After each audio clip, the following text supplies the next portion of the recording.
शुभविवाह या मालिकेच्या 23 नोव्हेंबरच्या भागामध्ये भूमी पुन्हा पुन्हा हॉस्पिटलचे पेपर काढून पाहत असते आणि या सगळ्यामध्ये धागेदोरे शोधण्याचा प्रयत्न करत असते। म्हणजे भानुशाली वकिलांनी सांगितलेलं बिटवीन द लाईन असं हे सगळं शोधण्यासाठी प्रयत्न करत असते आणि ती विचार करते अपघात झाल्यानंतर ज्या वेळेला बाबा शुद्धीवरती आले ती तारीख कोणती, मृत्यूपत्राची तारीख कोणती, हे सगळं जेव्हा उत्तर सापडतील ना तेव्हाच हे कोड सुटेल।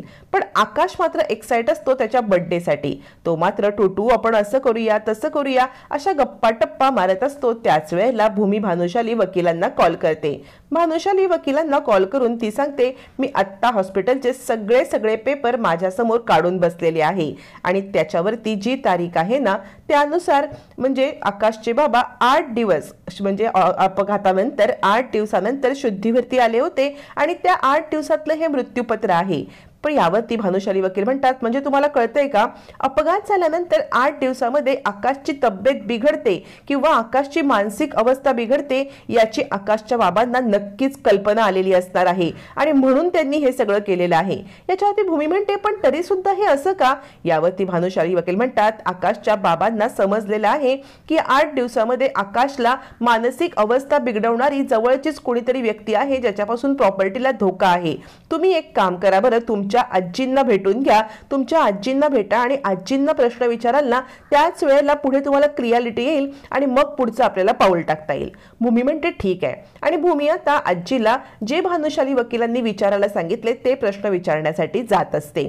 तोपर्यंत उस्तादला इकडे रागिणी भेटते आणि काम झालं नाही म्हणून त्याला एक थोबाडीत देते आणि म्हणते तुला एक काम धड करता येत नाही? उस्ताद सांगत असतो नाही हो मी सगळी कामं नीट करणार होतो पण ती मुलगी आणि एक माणूस सुद्धा होता म्हणजे रघुला वाचवायला ज्या वेळेला ती मुलगी आली ना त्यानंतर तो माणूसच रघुला हॉस्पिटलमध्ये घेऊन गेला आणि आता पण सिटी हॉस्पिटलमधून सिव्हिल हॉस्पिटलमध्ये त्याच माणसाने हलवलं।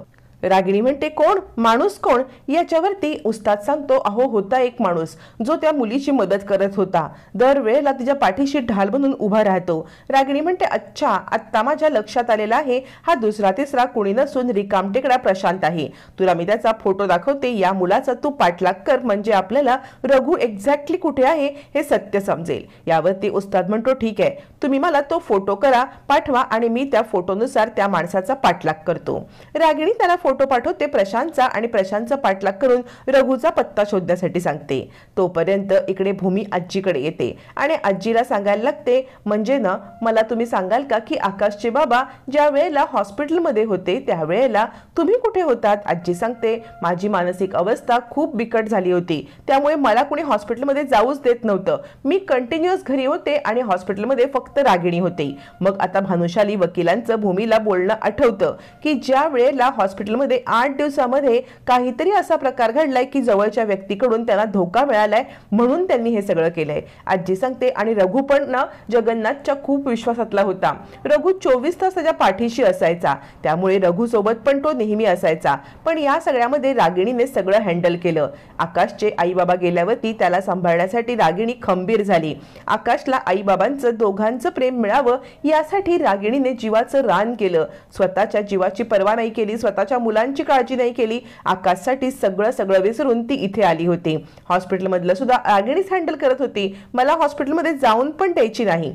अशा एक गोष्टी ज्या वेळेला आजी सांगायला लागते भूमीचा आत्यावरचा आता जो संशय असतो तो अधिक गडद या सगळ्यामध्ये आत्याचा हे भूमीला कन्फर्म होतं। भूमीला आजीकडून जी माहिती काढायची असते ती माहिती काढून आता भानुशाली वकिलांना सांगण्यासाठी भूमी निघते। भूमी निघताना योगेश्वरी आईचा आशीर्वाद घेते पण मानसी तिला थांबवते आणि म्हणते ताई तुझं काहीतरी बिनसलंय, म्हणजे मी बरेच दिवस पाहते आहे तुझ्या ना डोक्यामध्ये काहीतरी टेन्शन आहे जे तुझ्या चेहऱ्यावर दिसतंय ताई, तुझ्या मनात जे आहे ते तू मला सांगू शकतेस। भूमी म्हणते नाही ग मनू असं काही नाहीये। मानसी सांगते ताई तुला आत्ता सांगायचं नसेल ना तर तुला जेव्हा वाटेल ना तेव्हा तू मला सांगू शकतेस पण नक्की माझ्यासोबत शेअर कर, शेअर केल्याने तुझं दुःख नक्की कमी होईल असं म्हणत मानसी आपल्या ताईला आधार देत असते। त्यानंतर आकाश खाली येतो आणि हातामध्ये 2 गॉगल घेऊन येतो आणि म्हणतो हे बघ सायकल राणी मी तुझ्यासाठी एक आणि माझ्यासाठी एक असे 2 गॉगल आणलेले आहेत. यावरती आजी म्हणते, काय रे आकाश, सायकल राणीला गॉगलची काय बरं गरज पडली? आकाश सांगतो, माझी सायकल राणी कामासाठी दरवेळेला बाहेर वगैरे जात असते ना, मग ह्या गॉगलमुळे तुझ्या डोळ्याला थंडावा येईल, ऊन तिला लागणार नाही. बघ बरं सायकल राणी हा गॉगल घालून. असं म्हणत आकाशने आणलेला गॉगल तो आता भूमीला अडकवतो आणि म्हणतो, सायकल राणी हा गॉगल तुला खूप छान दिसतोय.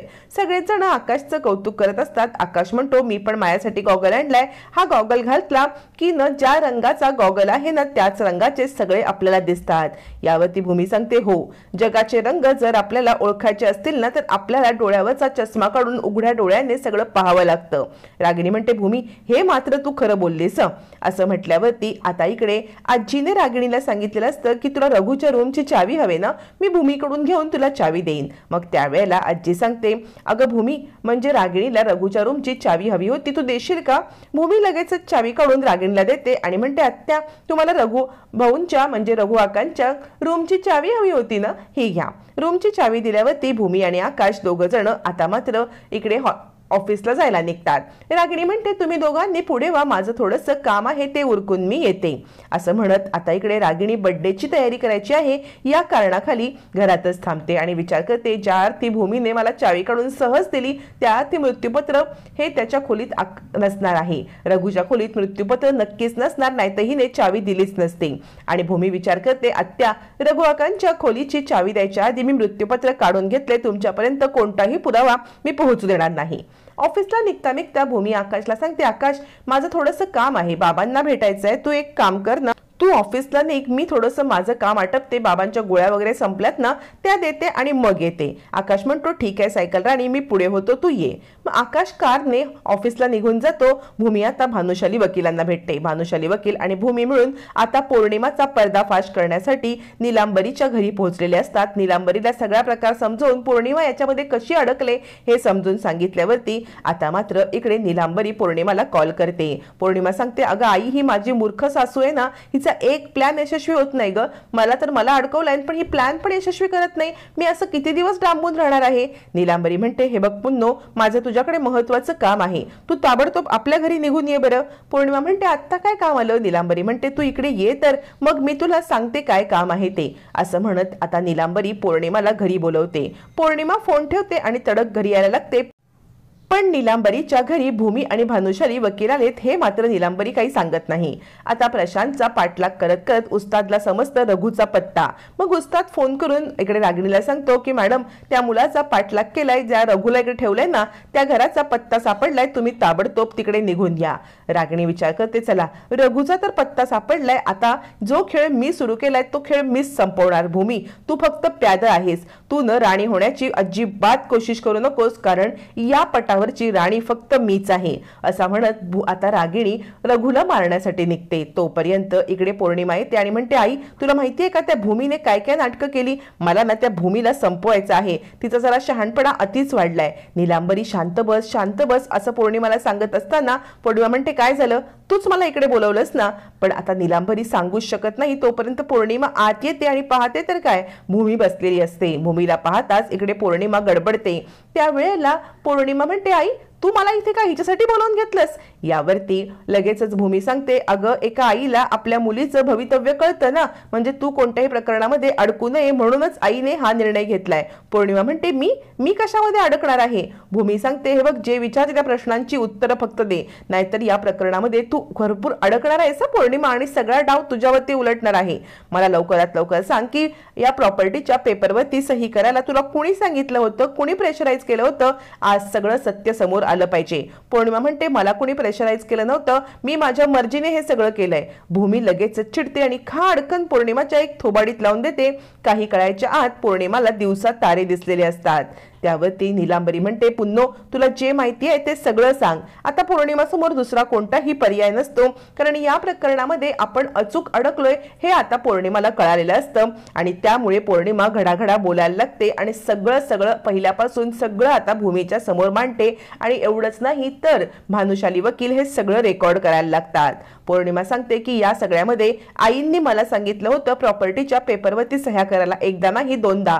पहिले पेपर त्यांनी फाडून टाकले, दुसऱ्या पेपरवरती पुन्हा सह्या घेतल्यात आणि हे सगळं आईंच्या सांगण्यावरून मी केलं होतं. भानुशाली वकिलांनी पुरावा म्हणून हा व्हिडिओ बनवून घेतलेला असतो.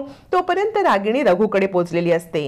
रघुला ती सांगत असते, तुला ना या भूमीला सगळं सांगायची जास्त हौस आहे ना, पण बघ आता रघु तुझा कसा खेळ खतम करते ते.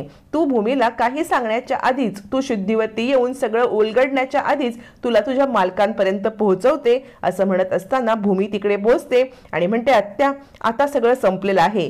जी बाई आपल्या भावाला आणि आपल्या भाच्याला सुद्धा मारायला कमी करत नाही, वहिनीचा जीव घेते, त्या बाईला एका नोकराला मारणं काय कठीण आहे. मिसेस रागिणी पटवर्धन, तुमचा खेळ संपलेला आहे. यापुढे तुम्ही कुणालाही केसालाही धक्का लावू शकत नाही. असा आता रुद्रावतार घेत भूमीने रागिणीचा पर्दाफाश करत रागिणीला खडे बोल सुनवत सगळ्या पर्दाफाश केलेला असतो. आता रागिणी कितीही गयावया केली तरी रागिणीची रवानगी जेलमध्ये वाजत गाजत भूमी आता करणार असते.